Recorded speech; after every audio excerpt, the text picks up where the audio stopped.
Hi అండి.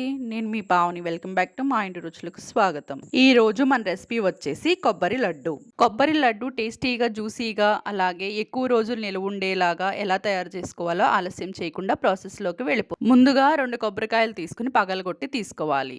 తీసుకుని చిన్న చిన్న పీసెస్ లాగా కట్ చేసి ఒకసారి మొత్తం కడుక్కుని కొన్ని మిక్సీ జార్లోకి వేసుకుని కొంచెం కొంచెం కొబ్బరి ముక్కలు వేసుకుని గ్రైండ్ చేసుకుంటే గనుక మనం కొబ్బరి తురిమితే ఎలా వస్తుందో అలా వస్తుంది.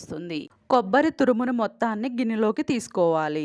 ఇప్పుడు తురుముకున్న మొత్తాన్ని కొలుచుకోవాలి. దీనికి కొలత కంపల్సరీగా ఉండాలి. ఇంట్లో ఉన్న బౌల్ ఏదైనా తీసుకుంటే సరిపోతుంది. 4 కప్పుల తురుము అయితే వచ్చిందండి నా దగ్గర. ఆ క్లిప్ అనేది మిస్ అయ్యింది. వెడల్పాటి బాండీ తీసుకుని 2 నుంచి 3 స్పూన్ల నెయ్యి వేసుకోవాలి. ఇలా నెయ్యి వేసుకున్న తర్వాత మనం ముందుగా తురుము పెట్టుకున్న కొబ్బరి తురుముని మొత్తాన్ని వేసుకోవాలి. మొత్తం పచ్చివాసన పోయేదాకా బాగా కలుపుకోవాలి. ఇలా వేసుకుని వీడియోలో చూపించిన విధంగా బాగా కలుపుకోవాలి.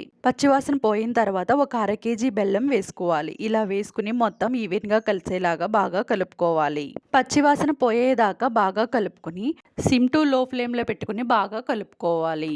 కొబ్బరిని బెల్లంలో బాగా ఉడికించుకోవాలి. మాడిపోకుండా బాగా కలుపుకుంటూ దగ్గర పడేదాకా బాగా కలుపుకోవాలి. బెల్లం కూడా మొత్తం కరిగేదాకా బాగా కలుపుకోవాలి. దగ్గర పడేదాకా బాగా కలుపుకోవాలి. దగ్గర పడినాక ఇలా యాలకుల పొడి వేసుకుని బాగా కలుపుకోవాలి. సిమ్ టు లో ఫ్లేమ్లో మరో 5 నిమిషాలు బాగా కలుపుకుంటూ పాకం బాగా దగ్గర పడేదాకా బాగా కలుపుకోవాలి. నాకు గట్టిగా 20 నిమిషాలు పట్టిందండి. ఈ స్టేజ్లో మీరు స్టవ్ ఆఫ్ చేసుకోవచ్చు.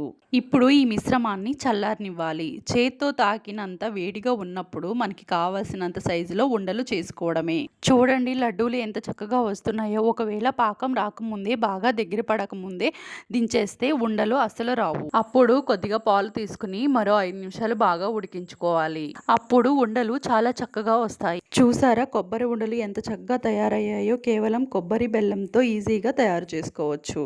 ఎలాంటి పాకం పట్టకుండా చాలా సులువుగా ప్రాసెస్ చేసుకోవచ్చు. పర్ఫెక్ట్గా టేస్టీ కొబ్బరి ఉండలు చాలా ఈజీగా చేసుకోవచ్చు.